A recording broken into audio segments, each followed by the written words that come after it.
Dr. Kilimanjaro, thank you for joining us this morning. We're delighted to have you participate in the series. Thanks for coming in to contribute all your thoughts and recollections. Appreciate it. Happy to do so. I thought we might start, just to get rolling this morning, with you have such an interesting personal history, even before all of the events of your years in Greensboro. So maybe you could sketch out your background, your interesting educational record, and the events that brought you to Greensboro in '55. I would say that family. I come from a family who were achievers. My grandparents were college graduates. Born around 12 years after slavery, around 77, like 1877. Right. My grandmother was the oldest girl in her family, and she finished college at one of the oldest colleges in the country, in Black America. It sort of rivals Shaw University. In fact, it was named Shaw University at first. It's called Rust College in Holly Springs, Mississippi. It's about 55 miles out of Memphis. And she was an elementary school principal in a small, what we call today, a suburb of Fort Smith, Arkansas. She died when I was 8 years old. She died a year and a half before her younger daughter, who's my mother. My mother died when I was 6.5 years old. My mother was a registered nurse with the United States Public Health Service. I mention that because as Keats would say, when I consider, well, that's Milton, I guess it is, how my light is spent. You know, when I consider how it was that certain things happened to me, I remember that my great-grandfather on my father's side, Alexander Stevenson, was freed from slavery in Virginia and joined the Union Army as a camp follower. Now, I was 40 years old before I found out all that. I mean, I knew that he had been in the Civil War. So he was a camp follower first. And of course, I found out that what that meant was that when they freed him from slavery, and they read him these words written by Abraham Lincoln under this big tree in Virginia. And I suspect that tree is located in Hampton, Virginia. I've been there, and they show this massive tree where they have to have cables to hold the branches up, there. I don't know if you've been there or not, but it's an experience. They have a wrought iron gate around the tree, and I went there, and I just had to touch it. And there I had an experience, just doing it. I consider myself to be a spiritual person. I don't mean holy, but I am spiritual. So I imagine that when they read him this, and it said this on his discharge, so they asked him because he was applying for a pension. He had a spinal disease, and they wanted to know how did you wind up in the Union Army? And he went on to tell them, well, I was a slave in Virginia, and the Yankee soldiers came to our place on the old plantation and told us that we were henceforth and forever free. Me and some of the boys, I'm quoting directly, me and some of the boys decided that we would follow them because they turned them loose like you turn a dog loose. Didn't know where he was going to sleep that night because he'd get the hell off the place. Where he was going to eat or where he was going to sleep. So he joined, follow the Union Army, and there they would dig slit trenches. You know what a slit trench is for the sanitation, and they would dig foxholes or whatever they had to do, and would shine the privates' boots or whoever. I go to the lowest level, or perhaps some officers' boots, in exchange for food. And of course, they marched all the way out to Fort Smith. I said that my grandmother on my mother's side, when I was a boy, was principal of the elementary school in Midland Heights, it was then. Uh, and so there he settled. And later on, after he was discharged, he came down to Little Rock. So I'm a fourth generation Little Rockian. My grandfather died the year before I was born, born in Little Rock. My father was born in Little Rock. I was born in Little Rock. My son Howard was born in Greensboro. I wanted him to be born in Little Rock. I don't know why I would uh, uh, feel such allegiance to Little Rock, but I do, because that was, when I was growing up, that was kind of a mecca. And I heard my older brother and sister, whenever we would be speaking of our father. Daddy's here, and we're going to Little Rock. That was like going to heaven on earth, but it was anything but heaven on earth as I look back on it now. And so what I'm talking about here is the things that that influenced me. That I was born into what we still talk about as a matriarchal home, although I had a father. The black man has caught hell from the word go, from the time he stepped off the ship. Even on the plantation, it's just told that he didn't live in this cabin. This was Mandy's cabin, or this was Isabel's cabin, uh, and it wasn't his cabin. So they put him under the aegis of the woman, and that has had an effect, I think, Joe, on what and how we react to the need for stepping in and providing the leadership that would be required as being the head of the house. So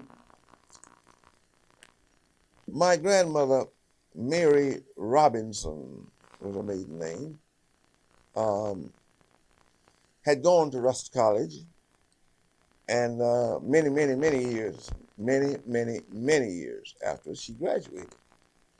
Her sisters, I think there were about 3 or 4 sisters, and a couple of brothers. The 2 brothers finished college. They both went to Rush College. One brother, the oldest of the clan, CLAN clan, Right. the oldest of the family, died a month or 2 months after he graduated from college from tuberculosis. And of course, young people hearing about tuberculosis don't know what that is, but it was an environmental disease for the most part. And so he died as a result of tuberculosis. And again, I was 40 years old before I ever really saw his picture. But it was tragic that he was a very young fellow when he died. His brother, who was the youngest of the family, finished school at Rusk and went to medical school. And he practiced medicine in Little Rock, or certainly in Arkansas, for 69 years. He founded the Arkansas Medical, Dental, and Pharmaceutical Association, which was an organization of black physicians. Since black physicians couldn't join the AMA, they would admit them to the American Medical Association. And he also founded the Democratic Party among blacks in the state of Arkansas. And when I say that, that's exactly true. Anybody from Arkansas knows Dr. J.M. John Marshall, which is my name, Robinson.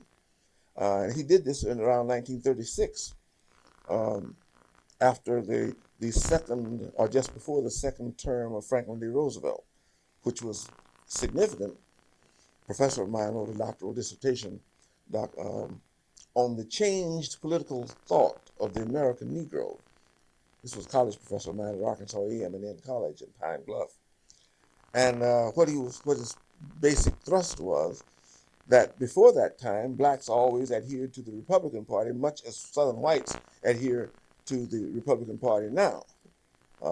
In fact, that was one of the ways that he kept us from being politically influential. I'll put it like that.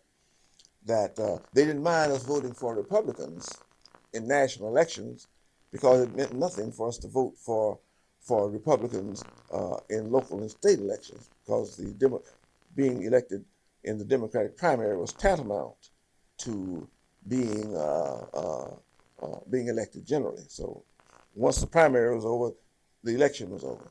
And so this is what was significant about uh, my great uncle J.M., who established the Democratic Party in Arkansas. And the story of this man who finished medicine in 1901. Joe, I got in my office, I've got his original diploma, his degree, MD degree, on my wall, 1901, May the 7th, 1901, on my wall. And that serves, anybody comes in there and they want to know something, and I always point to that. I say, well, uh, my call celeb, you might say. You Sure. understand what I'm saying? Sure. And of course, I got pictures of him and his son, Dr. J.M. John Marshall Robinson Jr., who was the first black to finish Berkeley, California, University of California, Berkeley. Is that right? Hmm. Ah, The first one to finish in medicine. I see. Okay. Yeah. Okay. And he finished there. That's what I understand. Right. I Right. don't have his degree, but I've seen it. His children have it. He finished in 1921 or 22, the University of California, Berkeley College of Medicine.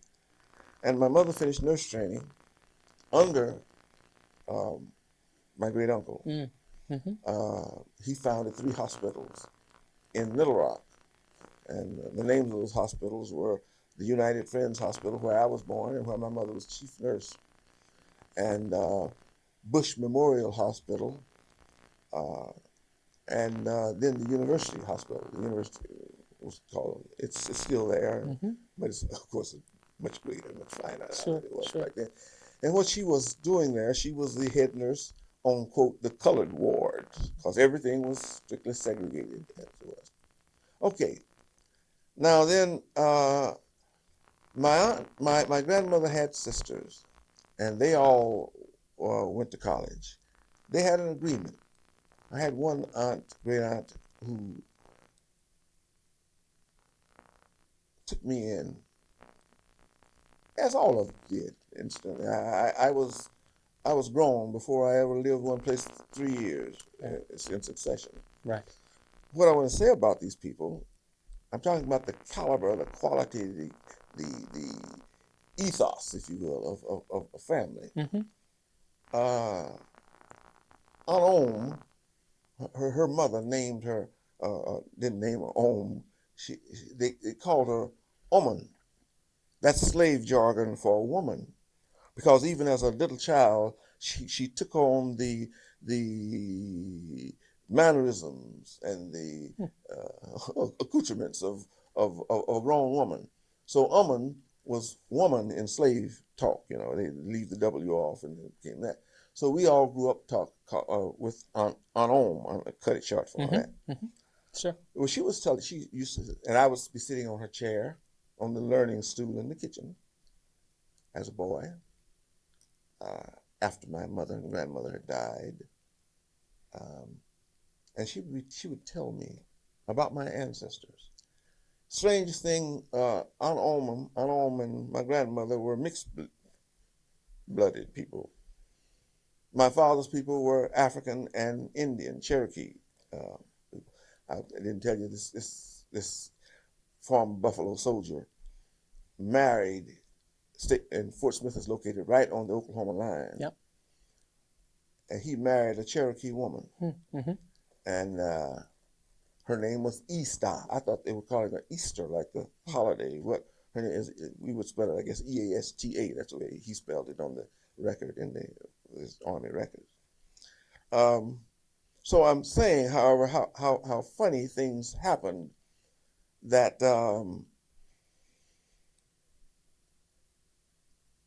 my mother's people were the ones who were college educated. My father's people went as far as they could. My daddy had 2 years of college. Meant nothing. It meant nothing at the time I finished school. You could not get a job. There was no professional job unless you were a preacher, a teacher, a physician.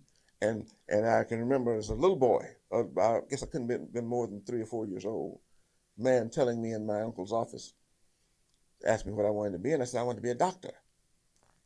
And he said, "Oh, that's fine. Like Dr. Robinson." I said, "Yes." He said, well, as long as you don't want to be a lawyer. Now that was I can remember that like yesterday. Yeah. There's no future for our people in law. Yeah. Which of course we know is a lie. What that even, and this was a black man speaking. Right. But he believed that. Right. And it took the law to free us from our chains and to attempt to free our minds from where we Mm-hmm. from being enslaved. Mm-hmm. So I'm saying then that this was a significant thing. Now then, uh, I said I was on the learning stool and watching her cook.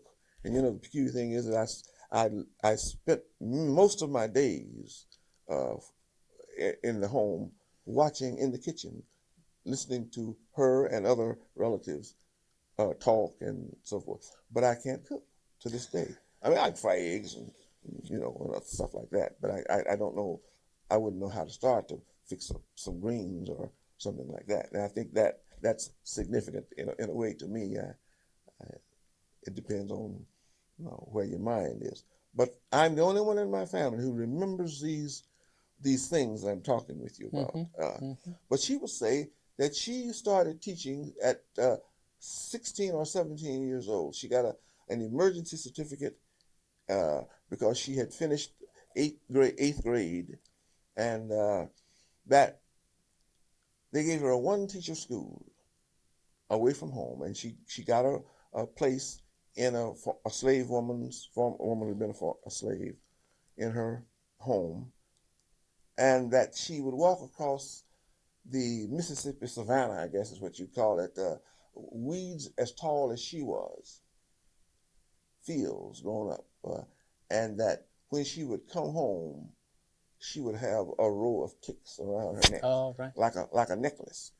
And she would tell me about how the slave woman taught her, would sit down with her at night and pick the ticks out so as not to leave the head in, Right. which would fester, you see, and leave Sure. scars which would be there for life, more or Sure. less. There came a confrontation with a white man down in Pickens, Mississippi, which was ancestral home.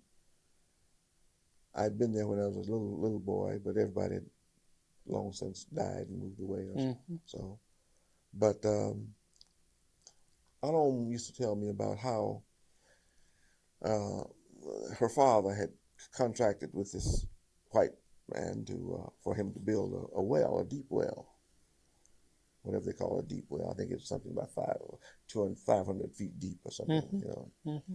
And her father was a progressive man, apparently. And the white man came there. This was in the 1890s and late 1880s and 1890s. Mm-hmm. And he came there.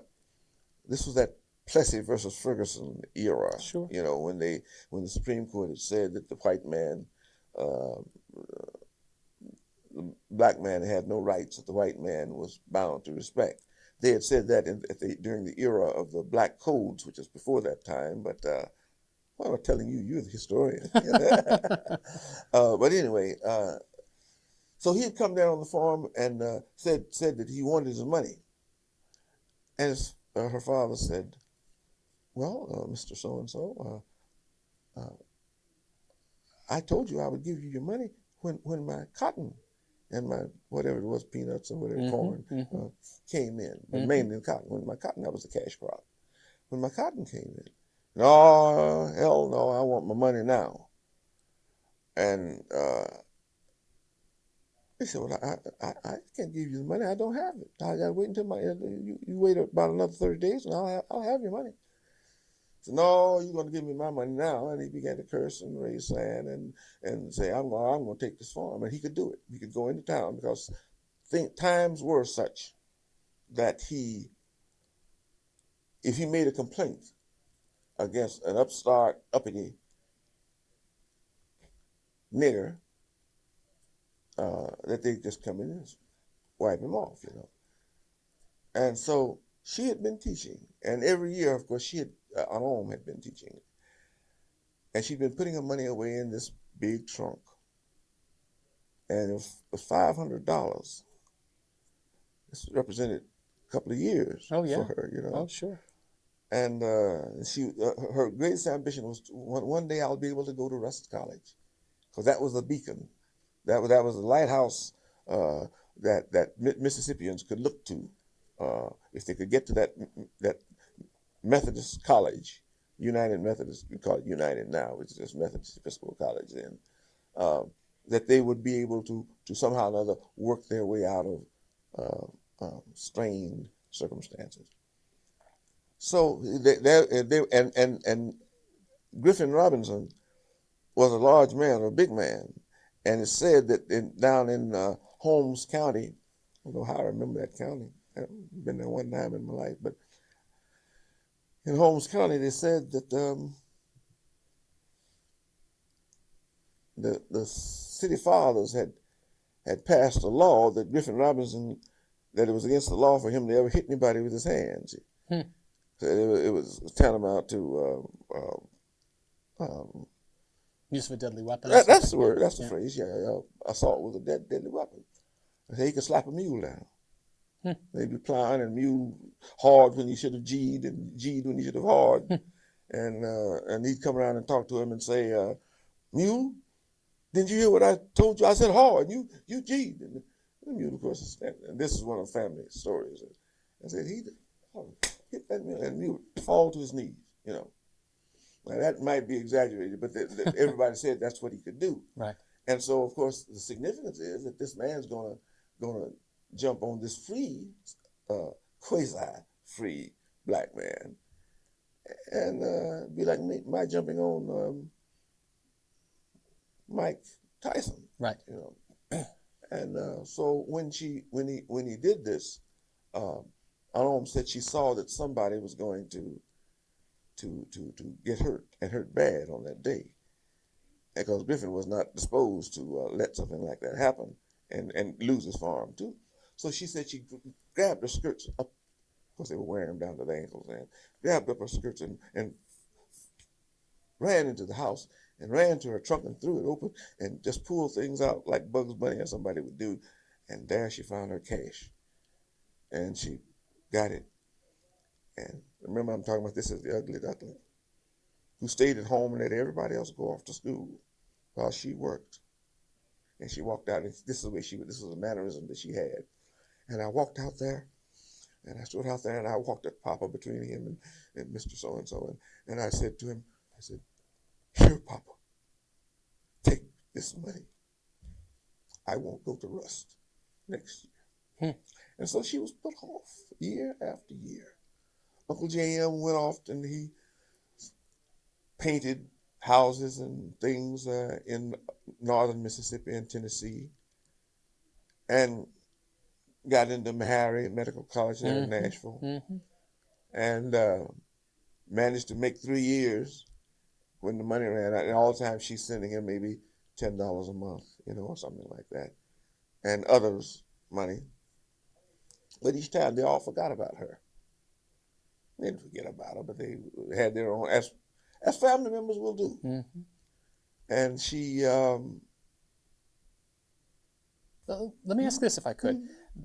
These traditions of strength and accomplishment and sacrifice on the part of your Aunt Ome, I imagine that's the foundation of character that motivates you as you pursue your education and struggle through a range of challenges on that front. Could you tell me about your education as a teenager and young man, and how you saw what your ambitions were? All this is tied in. This is what I was trying to say. All this is tied in for exactly how I have gone around in a circle, full circle almost now. When my mother and a year and a half later my grandmother died, Aunt came to Fort Smith and got my sister and I and me, and I was 8, and she told me that she and my Aunt B, my mother's sister, that we were going away to college. Now I knew I was only in the 4th grade at that time, starting the fourth grade. And she, because we were going to live in a dormitory, Mm-hmm. and I would be in the boys' dorm, and sister would be in the girls' dorm. Uh, it amounted to being something like a boarding school, but it was in fact a Methodist orphanage. And this was located in Baldwin, Louisiana. That's south of New Orleans. Mm-hmm. You say, how can you get south of New Orleans? But you can. You can go south of New Orleans. Yeah. Now, what I'm saying is that this was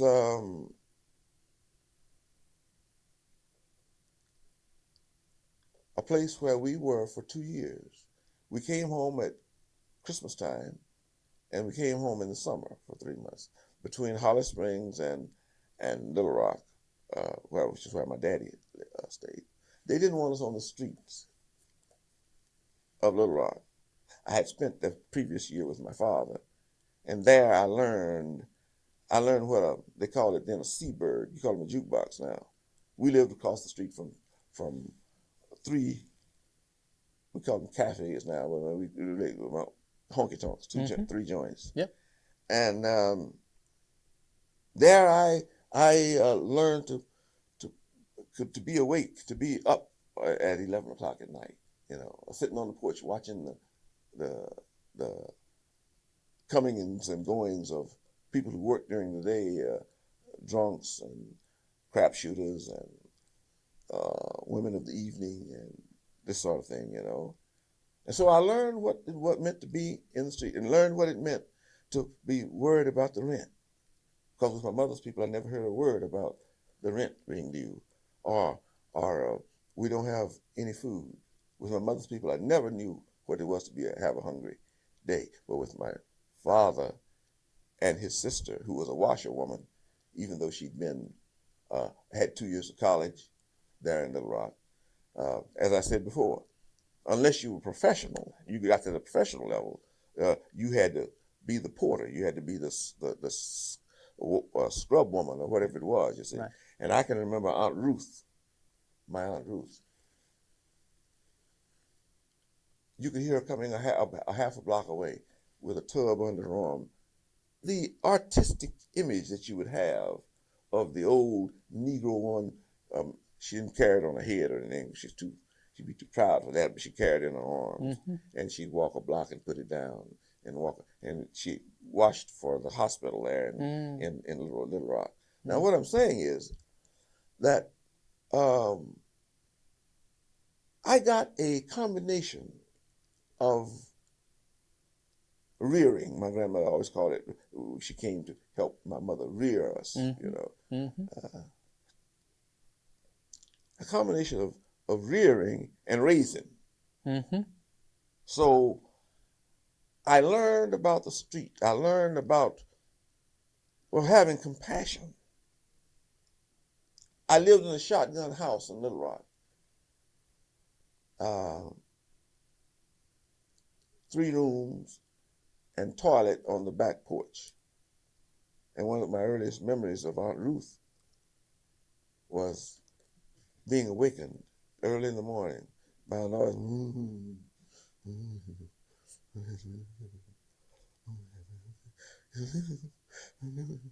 And I'd get up and I would walk from the front room where my brother and I slept to the back, to the kitchen. And there, under the sink, with calcium wall and the slats, you could see through it. There was Aunt Ruth bent over the toilet, praying. Praying like I never heard anybody pray in my life. God, if you would, Lord, just give me some work today. I got these children here. This is almost verbatim. I got these children here, and they got to be fed, and the daddy doesn't seem to care, doesn't seem to come around, and et cetera, et cetera, et cetera. Our daddy's off on the Pullman cars out in Seattle, Washington. He was a kind of they called it wildcatting. You see, he worked for the Pullman company. I thought he worked for the railroad. He worked for the Pullman company. And he was called on a pro, we used to call it in the Navy, uh, prorenata means as necessary. Yep. PRN, Yep. they have Yep. one thing, yeah. Um, and so when they would call him, uh, he would go and catch his car, get it cleaned up for, as Eugene O'Neill would say in the Emperor Jones, the white quality. Yeah. Yeah. Because nobody rode Pullman cars except people who were people of means. Right. And so they would send him from Little Rock to Fort Smith, from Fort Smith to Tulsa, from Tulsa heading on out west to Denver. Mm-hmm. And he didn't know if there was nothing in it for them, then he'd come on back. Yep. You see. Yep. And sit around and wait till they called him again, Right. and maybe try to hustle himself for Right. whatever he could do. There, I know he worked for a piano company, and I would have finished college if I hadn't been going into the Navy. When he found out I could play the piano, Mm. and everybody in town knew I could play the piano. Strangest thing, Joseph, that, and we believed he loved us. I don't mean to vilify him. Mm-hmm. I'm saying, but it was the situation. Mm-hmm. I understand. It was the way that things were at the time. And so I was telling you about Aunt Ruth back there praying, Lord, just give me some work. And what kind of work was she talking about? Washing baby diapers. Right. And the baby diapers were filled with feces. Right. And they did this again because she was of her race. The nurses and nurses' aides, they take the diapers off the babies and throw them over there in a bag. And it was her job to come in there and get them. Right. And clean Right. the waste material off the babies and so forth, and then bring them home and wash them in the gowns. And sometimes, I remember, she made 35 cents. Yeah. You see, and if she had $2 for a day's work, it was a time for rejoicing. You know? How did you manage, in light of these circumstances, how did you manage to build the record of educational achievement that you did? Well, I had to. It wasn't a matter of choice. Even after I got my bachelor's degree, I was a porter at the shoe store in Memphis. I'm trying to think of his name. Mm. Hey, the man gave me $27 a week. Yeah. Hey, this was 1952. This is just before I went back and we had to go back in the service. Yep. He said he gave me $30 a week because I was a college graduate. And I had nothing but clothes like I have on right now.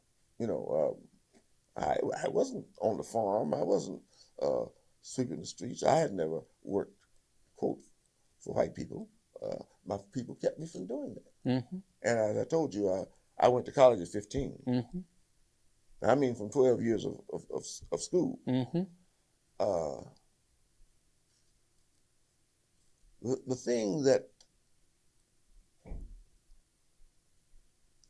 and I wasn't being flippant when I said that, I had no alternative. I knew, even as Martin said, Dr. King, used to talk about how he never rode on the back of a bus. And I remember he said that at Bennett College here in Greensboro back in 57, 58. He said, I never rode on the back of a bus. And everybody said, So if you was going to get somewhere, you had to ride on. And then he said, my body might have been on the back of the bus, but my mind was up front. And I declared then, he said, as a boy, just as I used to declare, that one day my body's going to be up there where my mind is. Mm-hmm. So what I'm saying is then that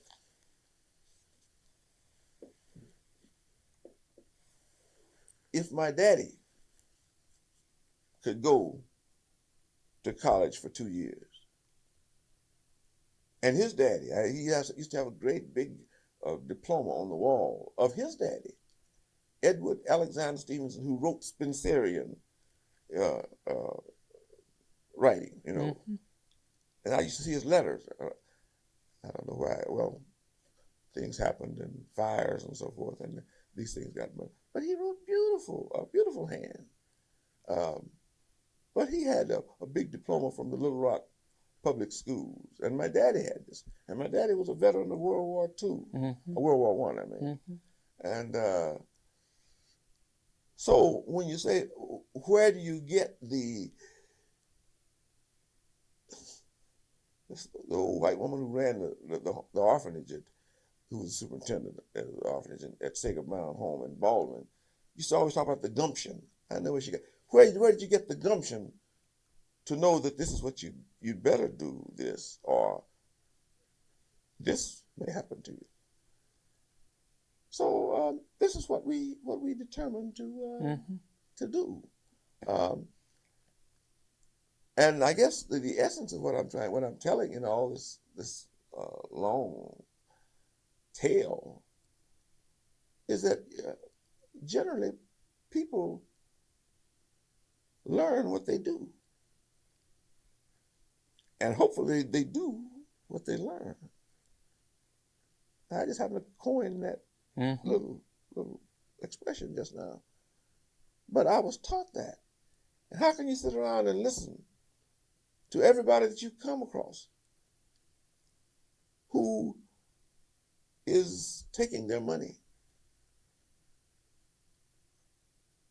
and spending it to buy food and clothing, so that you don't know what it is to go to school with your feet patting the floor? You see, never did I ever experience that. Sure. So when you talk with white people like yourself, if I may use this expression, when you talk with white people who want to know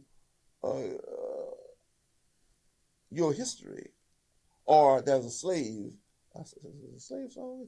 It's certainly a spiritual that our people sing. How I Got Over. Man, and when I hear that thing, it makes again chills right now. And the song ends. It's a gospel. It's got a real good beat to it. And it ends with "and how I got over." And everybody, at the time I've ever heard anybody sing that song, they sing it with jawedness. How I got over. So when I stop and think about Griffin Robinson, who gave that money, anonymous money, to the man, and he took the money begrudgingly, but he didn't get the family farm. So you would have to be very much the ingrate. And anybody who knows me, you're going to interview Hal Sieber soon. Hal Sieber will tell you, as having worked for me as the editor of my paper, managing editor of the paper, that he knows that my favorite expression. I can stand a liar, I can stand a cheat, I can stand a thief, I can stand virtually almost anything that you can, a rapist, a murderer. But one thing I cannot take is a damned ingrate. You did graduate work at the University of Arkansas, and at some point became aware of an opportunity in Greensboro. Can you tell the story of that? Became aware of an opportunity in Greensboro. This is as a result, of course. This was my first job, certainly my first professional job. All the rest had been jobs, so to say. Yeah, I took the Master of Arts degree at the University of Arkansas in speech and theater arts. My bachelor's was in English.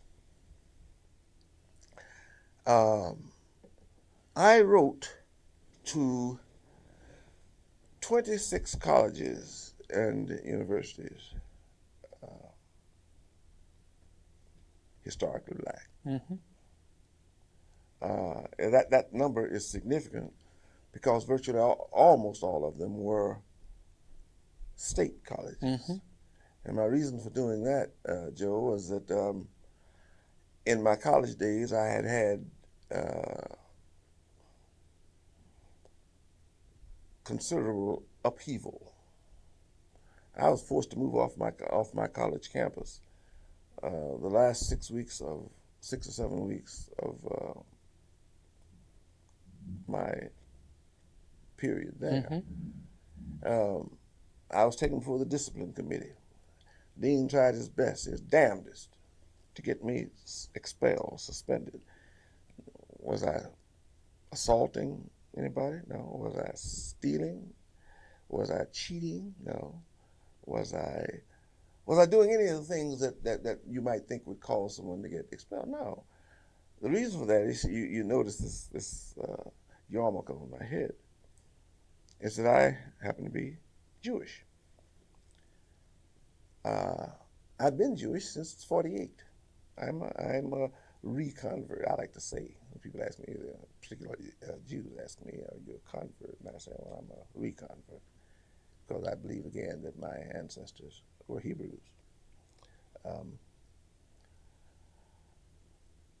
Now, my point is that everybody expects for that black people are almost going to be Christian. Mm-hmm. Mm-hmm. I went to Christian schools. The orphanage that I attended was a Methodist orphanage, uh, and that was a good scene for me back then. But anyway, what I was telling you about my getting into graduate school and so forth, that had to do with the fact that the expulsion. I didn't get expelled, but they because I could defend myself. I was not inarticulate, nor was I inexpressive. I did have the vocabulary, which I learned at Tougaloo College in Mississippi, the 5 semesters I went to school there before I went in the Navy at 18. Mm-hmm. And they weren't accustomed to that. Mm-hmm. This is, again, I say a historically black college and university. And in the historically black college and university all over the country, they had the same procedures. They had Vespers, and you Yeah. had to go to Vespers. In state colleges or whatever, or Yeah. Baptist college, you Yeah. still had to go. And I declined to go. Um, I said it was a state school, and they had no right to require me to go and sit and listen to a sermon from the one-eyed chapter to two-eyed John, you know. So, and I got that from my folks. That little expression. It's supposed to be one of the sermons that black preachers gave to their people in the South. I had a friend who got his PhD from Wayne University. I think he was the first black to get the PhD in speech as Mm-hmm. such, Mm-hmm. and he was president of Alcorn College, the state college of Mississippi. Sure. Yeah. And he talked about the one-eyed chapter, the two-eyed John. You know, there are two Johns in the Bible. So anyway, I was resentful, and I told them that I just wasn't going, and they took that to be insubordination. Use another term to get you out if they could. So of course, what I did was I went before the board and defended myself, and he had a whole lot of other charges. I didn't move my trunk out of this is May, and that I didn't move my trunk out of the hall back in October, sufficient time. A lot of little petty stuff. But anyway, what I'm trying to get at here is that I took the bachelor's in English, and after I came out of the service, I was the second time, I was a Marine corpsman, um, Marine hospital corpsman, Mm-hmm. and the Marines treated me like I was next to God. The Navy, they treated me like I was something stinky over there in the corner, but because I was down. But in the Marines, they respected what I had to offer, and I was willing to give up my life. This is one of the things people don't understand about the Marine Corps. I call it my Marine Corps. Uh, I would almost cry when I would be climbing those mountains, with a pack on my back and my medical kit on the side. But the guys made me feel like I was something special, and they permitted no uh, breaching of respect for me. I had to almost fight to keep them from shining my boots, Hmm. and they would do that because doc, I might get. That's what they call you. You call you Corpsman doc. Doc, you might have to come get me one day. I say yeah, and then I'd go back to my bunk and I'd lie down on the bunk and I'd think about that thing. Like, hell, I'm nobody's hero. And if the guys out there and those shells are flying all around, I don't know if I'll go out there. But what they do is they, they, what's the word for it? They bond you to what you are supposed to do, to a sense of duty.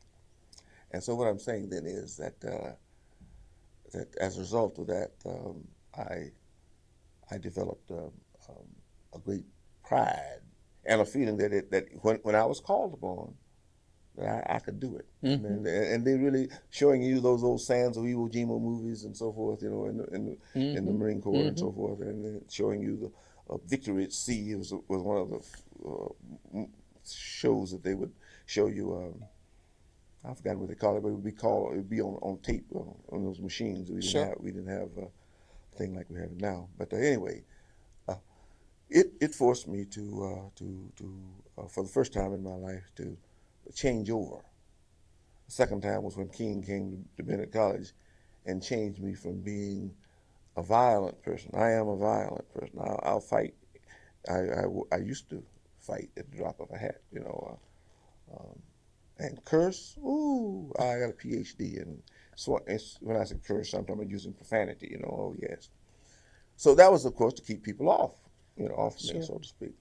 And I'm saying I mentioned all this sort of helter skelter fashion, but I'm saying then that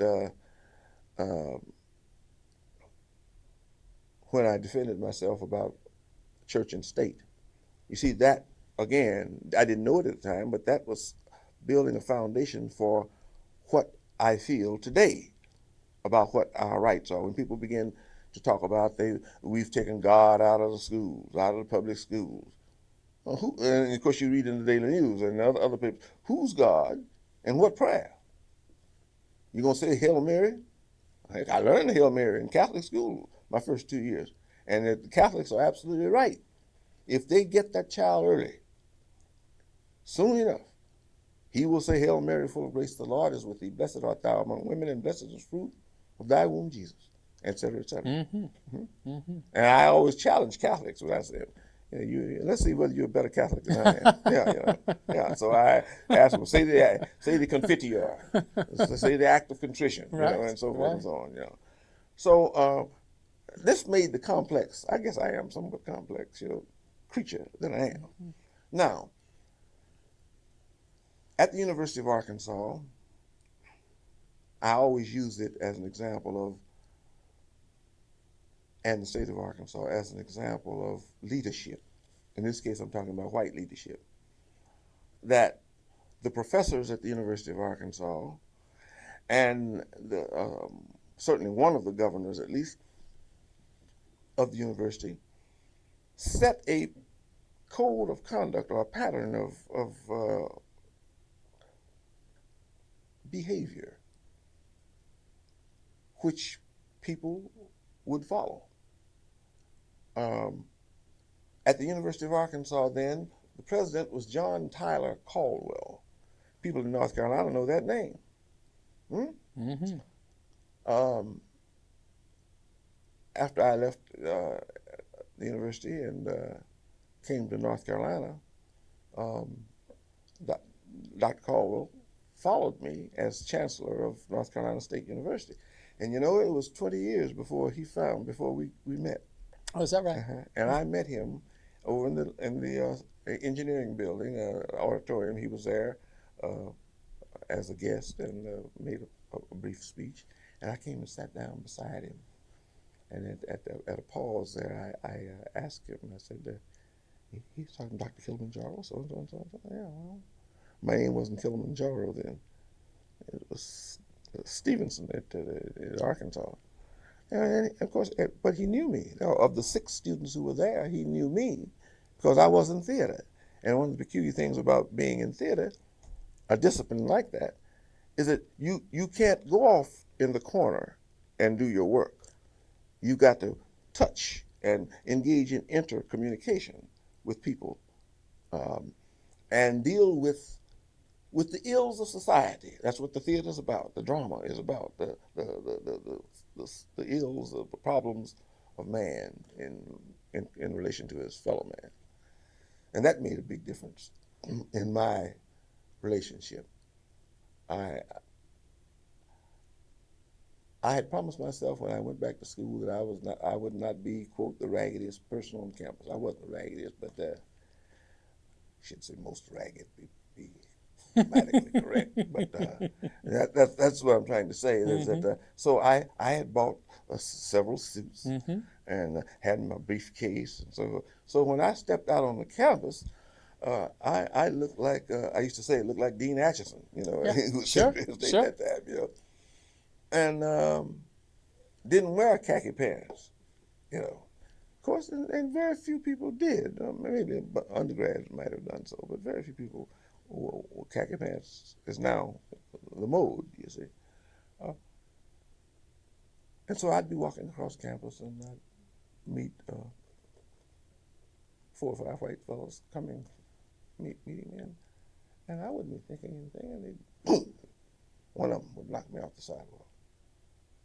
And I'd be so shocked, and I'd turn and look, and he would stand back because he had 4 or 5 guys with him. They always come in packs, like wolves. Never an individual confrontation. All right, in. If you don't like it, come on. And I could have Yeah. put the Mike Tyson on him, but I could hear Aunt Ruth back in Little Rock saying, the washerwoman, isn't that a shame? John Marshall, he's the only one to go up there to the university and get into a racial clash. So I stood there looking at my fist, and this is very significant, Joe. I stood there looking at my fist, and I opened it up, and I would pick up my bag and go on. Now this happened 3 or 4 times, and always when I least expected it. But the thing is, that, and when I tell people, they would say, oh, in other words, I don't know if I could do that. And I said to them, um, well, what would happen would be that I'd be continuing on my way, maybe 2 blocks to my classes, to the theater, and I'd see another white boy coming toward me, and his eyes would get narrow, like he's scoping me, and I said, if this son of a gun um, tries to knock me off the sidewalk, I'm gonna let him have it. I don't give a damn how the papers and the TV treat it.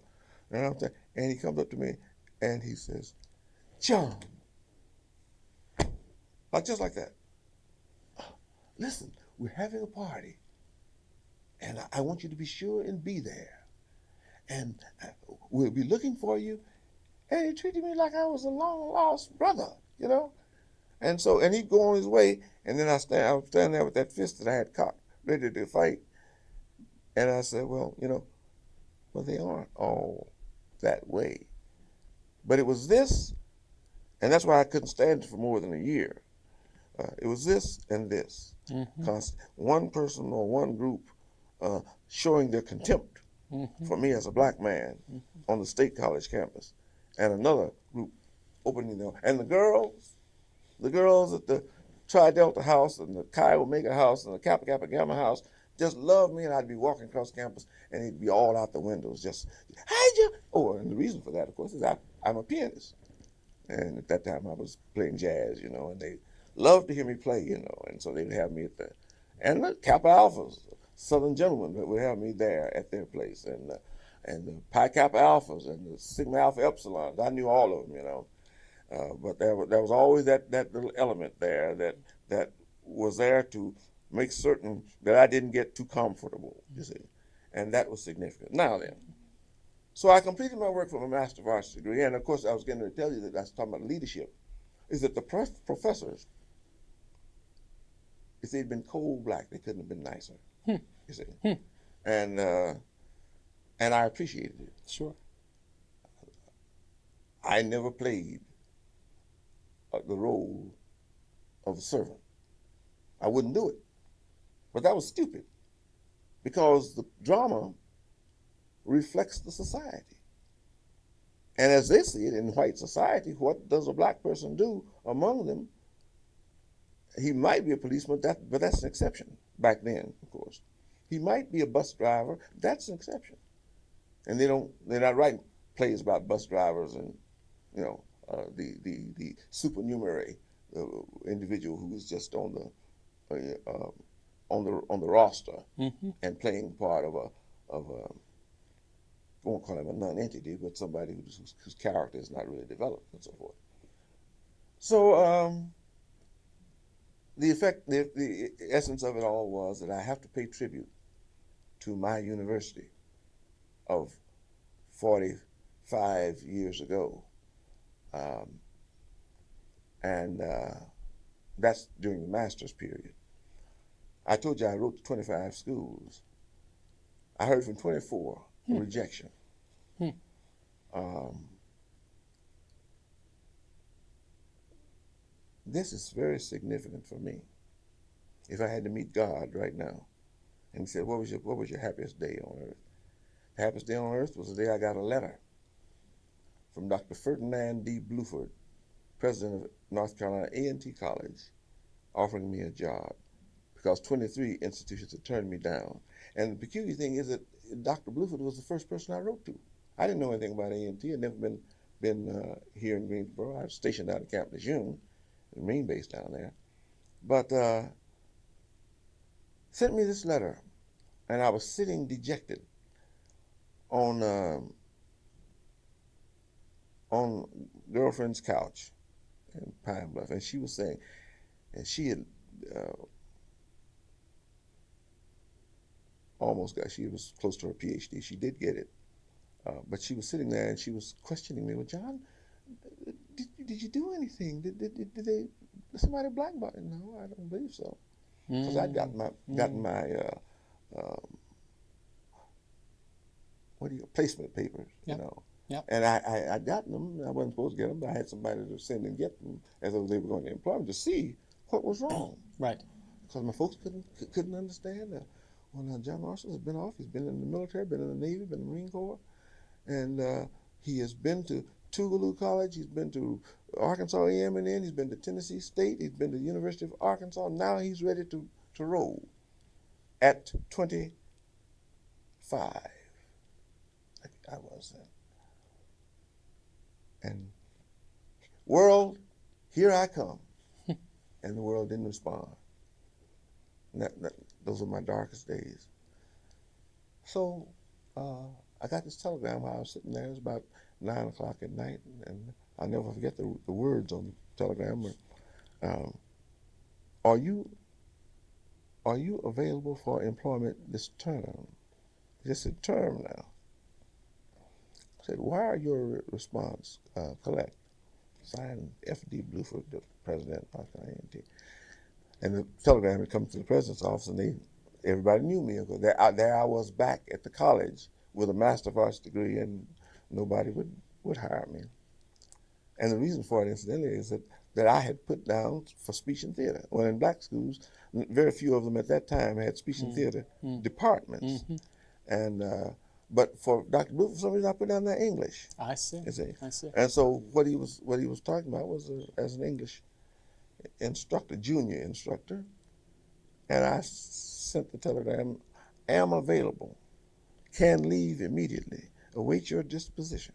And so, and about half an hour or so later, 40 minutes later, got a telegram back offering you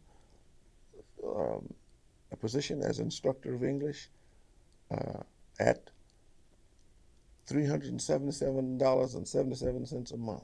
That's $3,400. Boy, happiest day of my life. The word went out all around. You would think that the armistice had been declared or something.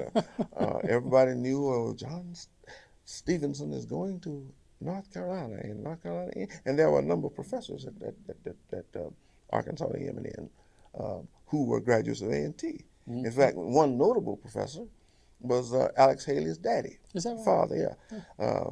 Simon T. Haley. And Haley was head of the Department of Agriculture. He's the guy who was on if you remember Roots, he was on the train, shining shoes, and while he was studying his books. And the man came in and asked him, well, what are you doing there? What you studying there? He said, well, I'm studying my lessons.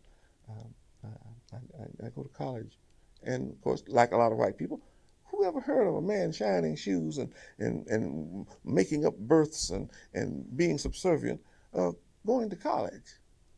They didn't. He was a northerner. They didn't realize, that this was the way that we had to do it. Guys who were going to medical school and dental school were working as dining car waiters, Mm-hmm. and there they made their best money. Mm-hmm. Yeah, you see, Mm-hmm. and so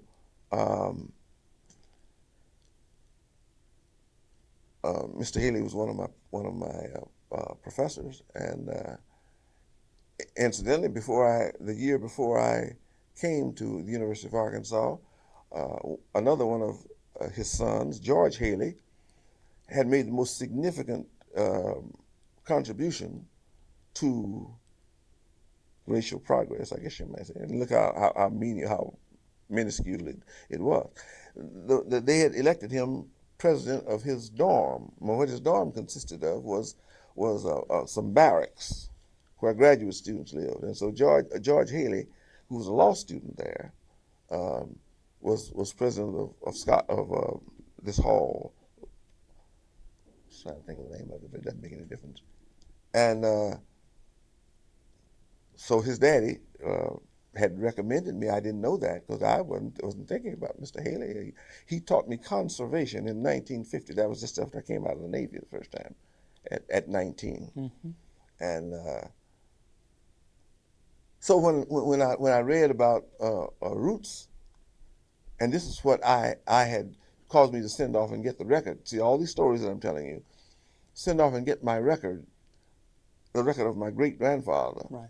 Because I had read in the Reader's Digest that if you had a relative who served in any military service, that you could send to the National Archives and get a copy of their record. Man, I sat down and wrote them, and they sent me this letter back, this sheaf of papers, packet of papers, which contained his discharge and his medical records and so forth. That's how I know he had a spinal disease and so forth. Mm-hmm.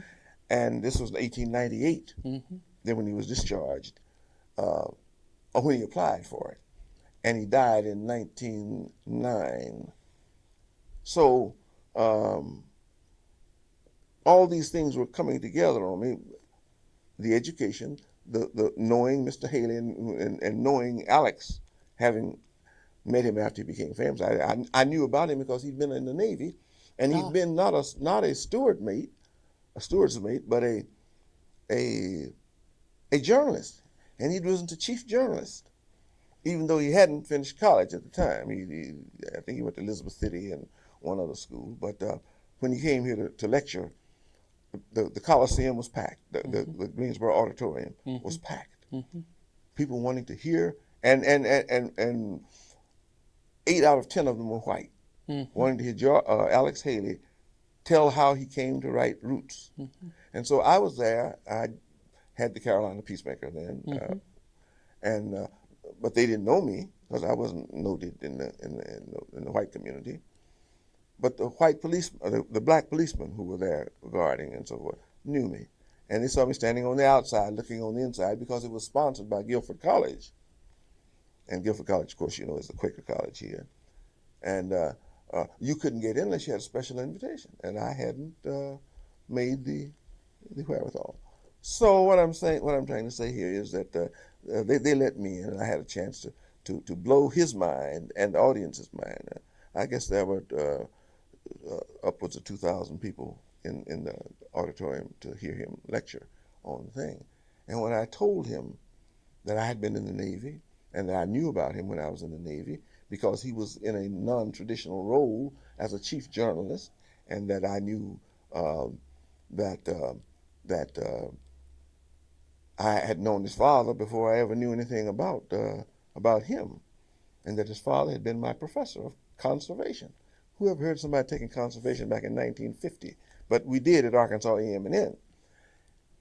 And then I told him, I said, and it took white people at the University of Arkansas. It took them almost a full year to stop asking, "Aren't you George Haley?" Because we did look alike, had a full forehead like we have, and so forth. And then I said, But that's not the only reason I wanted to come in to see you. I said, because we were Navy men and so forth, and I knew your father. I said, but I also had directed your father after I went back to Arkansas as an associate professor of English, and I directed him in Our Town, Hmm. Thornton Wilder's Yeah, play, sure. and he played the part of not George, the man who was a town drunk and directed the choir. It won't come to me right now, Mm-hmm. but anyway, Mr. Haley was excellent, and he had a gray bald up. I forget what you call that syndrome of baldness, gray at the top, or bald at the top, but gray hair around the back. And he was at a retirement age.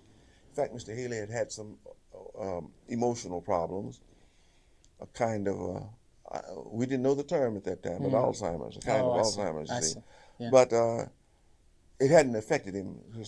He could learn the lines and so Mm-hmm. forth. And he played an excellent Simon Stimson. Mm. Simon Stimson, I think his name was, right.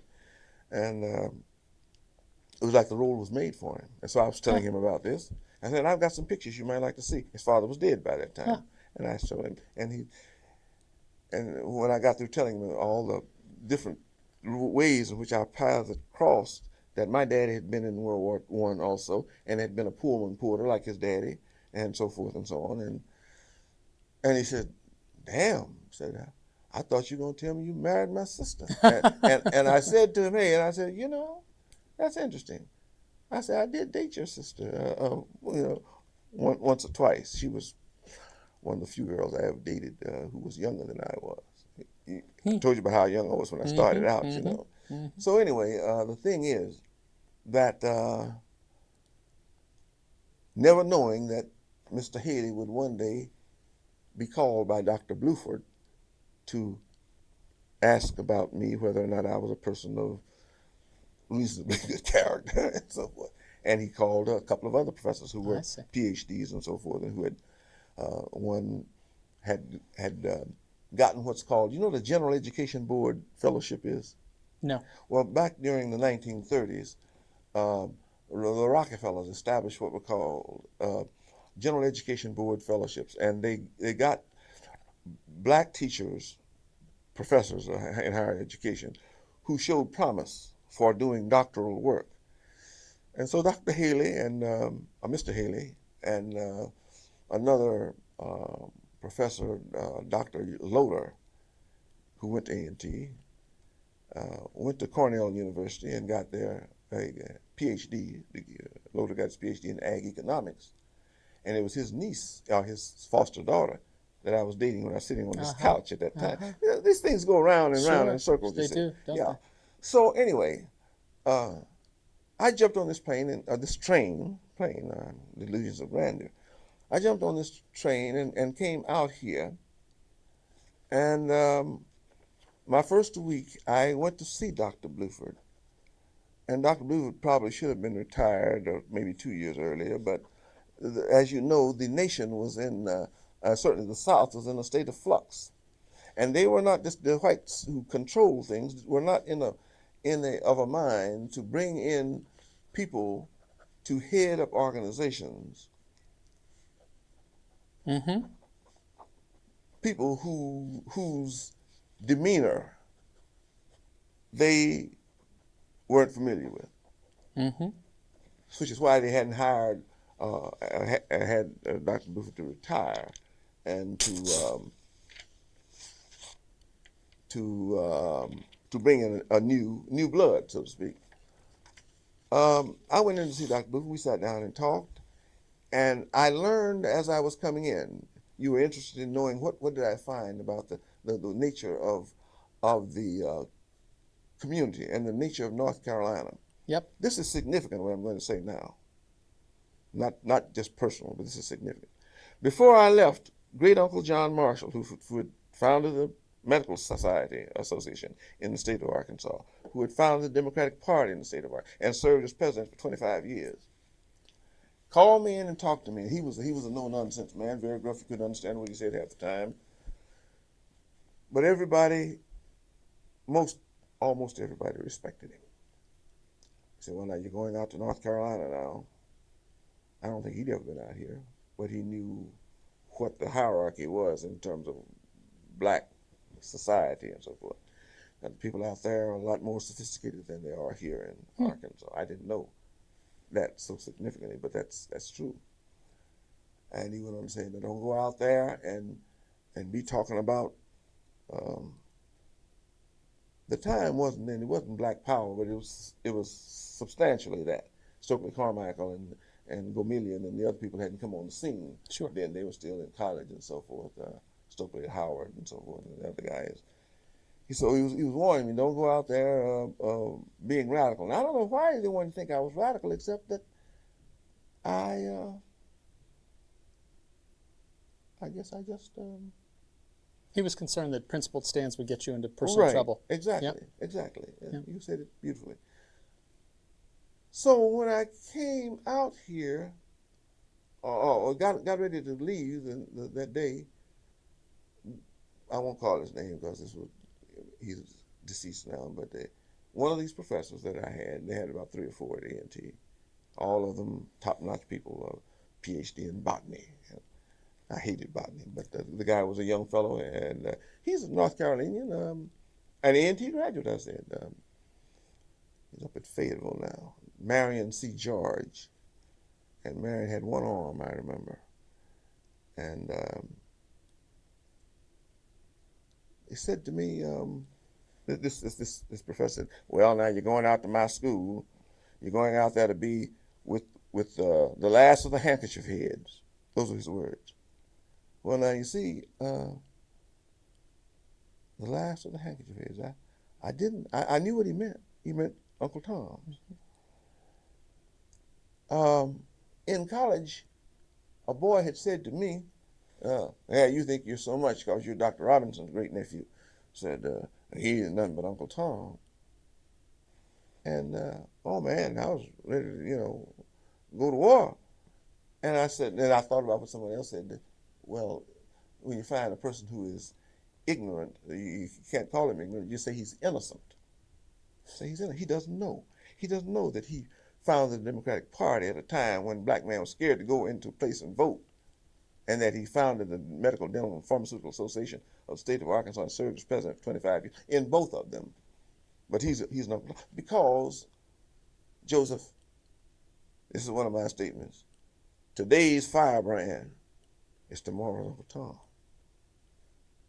And I lived to hear that said about me when I stood on the corner of Benbow Road and East Market Street with anti-personnel carriers standing there with 18 men inside with M1 rifles, I guess they were then, and street fellows and 1 or 2 college students standing there with rocks, and the officer standing there getting ready to give the signal, fire on them if they throw a rock. You see, this was during the upheaval here in Greensboro, and I'm out there as the only person who could walk the streets legally or ride, because a curfew, not the curfew, what do you call it? I guess a curfew, and martial law had been declared, and so I could ride around in my van with Carolina Peacemaker on the side. And they recognized, they didn't want me to be able to do that because I'd be able to see them in the cops I'm talking about, in their devilment if they were up to anything. So they were like that. And so I'm out there doing this. I didn't mean to do it, I didn't intend to do it, but this fellow said to me, he called me some of our special names that we have. You can imagine what they are. You so-and-so and so-and-so, you Uncle Tom so-and-so. And I wanted to know, I ask him, do you know who I am? Yeah, you out here trying to keep us from getting free. Oh my gosh. And I'm a relative young man at the time. Are you crazy? I'm trying to keep you from getting killed. And so this vituperation, this name calling reverted back. It made me revert back to that day in college when they called the man who was my in a sense, a savior in a way, saved me from perdition, you That's might right. say, uh, was being labeled as this. And then the man who gave me a job when nobody else would give me a job. The last nothing, and I hadn't met him, but when I went in to meet him and I found he was a colossal gentleman, he was a terrific fellow, man. But he was a no nonsense person, and he had been known to fire people uh, and to dismiss uh, teachers who had done something to embarrass the university. Some had been professors, and some of them are known here in town right Mm-hmm. now, still Mm-hmm. living. Oh, not living now, but they are. Their progeny Sure. is here, are Sure. here, and so it was some years later, not years, less than a month. North Carolina A&T was celebrating its Founders Day. And of all things, the governor of the state was coming to North Carolina, coming to Greensboro. Luther Hodges. That's right, Luther, the lion-hearted Hodges, they call it. And Dr. Bluford had been to him and told him, said, Governor, the communities in the state are in an upheaval um, about the integration situation. The Supreme Court had met and had come down with this decision, but nothing. And most of the states were adopting the theory of nullification and what the other word that went along with it. That they could stand and say they could nullify the Supreme Court's Interposition. decision. Right, interposition is the word I was looking for. Right. Um, and he told the governor, said, "You've been on television," and he had, and you'd been talking to the people of the state of North Carolina, and you have trouble with the word Negro. And he said, we pronounce it as hero, or like knee and grow. And you like many Southerners, call it Negro. And we think of that as being a weaseling out. You don't want to call us nigger, but you still don't want to pay some kind of deference to us as referring to us as Negroes.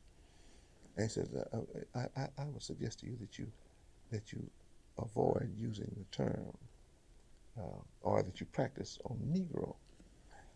So that day, A&T turned out. Nobody can beat A&T. I don't give a damn if it's Harvard or Michigan or whoever, putting on the dog when they want to put on the dog. And A&T was one of the schools that I'd always heard about. I knew that they had an Air Force ROTC. I should say they had an Army ROTC. But more than that, they had an Air Force. One of the few schools that had an Air Force ROTC. It's like now we say that such and such a school has a Naval ROTC. A&T, they polished up that campus, and the ROTC and the band, which were the front runners, in setting forth our image. They had a magnificent band, and the fellows had the silver helmets. And they were stationed all around the circumference of the campus to direct traffic and so forth. And they were in their white gloves and things that people hadn't seen in that day. But the students had met, and they decided they hadn't met in a body as such, but in groups. And Dr. Buford had heard that they said if he comes on our campus and doesn't respect us enough to just simply call us by our proper name, if he's got to use it, we're gonna let him know we don't like it. And he called a mass meeting in the gymnasium over on campus, and the place was packed. Janitors, secretaries, you name them, yard men, whatever, were there, and the students, packed to the rafters. And Dr. Luther got up and said, "Now this is one of the lessons to be learned." I said, "Today's firebrand is tomorrow's Uncle Tom." 10 years ago, or before this time, or 15 years, or 20 years, he could have gotten away with what he did. He got up and he told the students, made an appeal to them, don't do that. So you will hurt the university, you will hurt the college.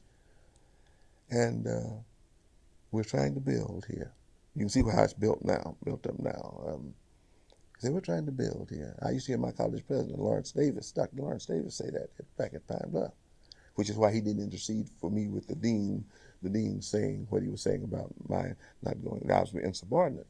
He said, John Marshall said, I am trying to build here. He said, I can't build and fight at the same time.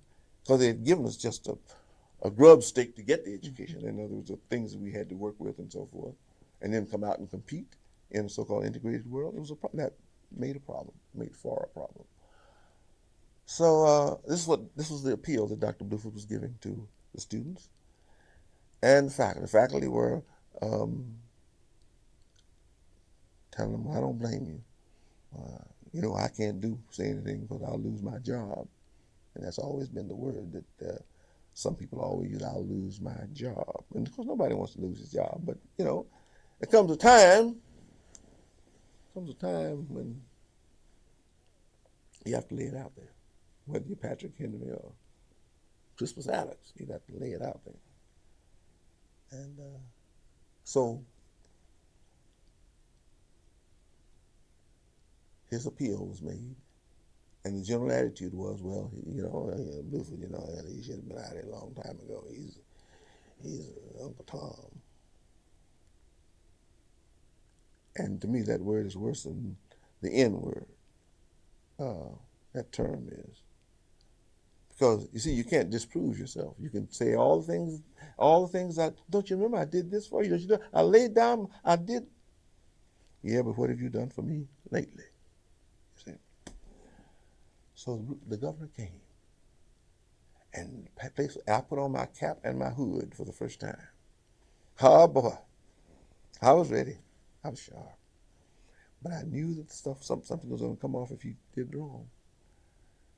And I was sitting there, and the governor came in and he opened his manuscript. Some officer of the ROTC yelled, attention. 1,400 people or 1,500 people stood up. As the governor came in, led by his entourage up to the auditorium. He got up, and the band was magnificent in the pit. Bandmaster Carlson was directing. Oh, he's a magnificent conductor. Every move he makes, somebody's going to come in, the flute, the oboe, the piccolo, or somebody, Oh, everything's going fine, but we knew that the governor was going to speak. And he got up and he spoke. And he congratulated A&T and about how much progress had been made, and we had some leaders who had suffered and had, as I used the expression before, that we had been bought at a price, with a price. And so he said, and I want to congratulate you and the founders of this great college and so forth and so on. And he closed his manuscript, and we said, He said, and now he picked up another one and said, I want to talk with you about something else. And there he proceeded to talk about the integration, segregation, controversy. And the idea was some of your people are leading you down the primrose path. They are not wise in what they're doing. And so so the Negro, the colored people are going to, and everybody was sitting up like this, faculty, And he said, and the colored people, oh, that's how he's going. Oh, well, okay, he's going to get out of it. Anyway, and so on, so on, so on, so on, and the Negro people, and you heard, and faculty, some faculty too, including myself, were Shuffling feet, Yeah. but looking as though, yes, you're giving us a sermon on the mount. It's perfectly true what you're saying. So, and we agree with you all the time we're doing this. And when he heard the shuffling of feet, he stopped. And he turned to Dr. Bluford and he said, in essence, reading his lips, shall I continue? And Dr. Bluford, what else is he going to say? Yeah. That kind of thing. Yes. Go right ahead. And he continued, and he came up again. And the Negro so and so and so, and there was a shuffling of feet. And that really made him angry. And he went on, and so he cut loose with nigger. And when he could not say a thing, could not say anything more. And so he closed his manuscript and got his things, and his chief of staff or whoever led him off the way, and they went off. And Dr. Bluford was left standing there. And that's where he had, I say, his stroke. And he said the last thing I heard him say that was intelligible was, "Let us stand and sing our alma mater." And of course, the words to the alma mater, "Dear A&T, dear A&T, a monument indeed. Around thy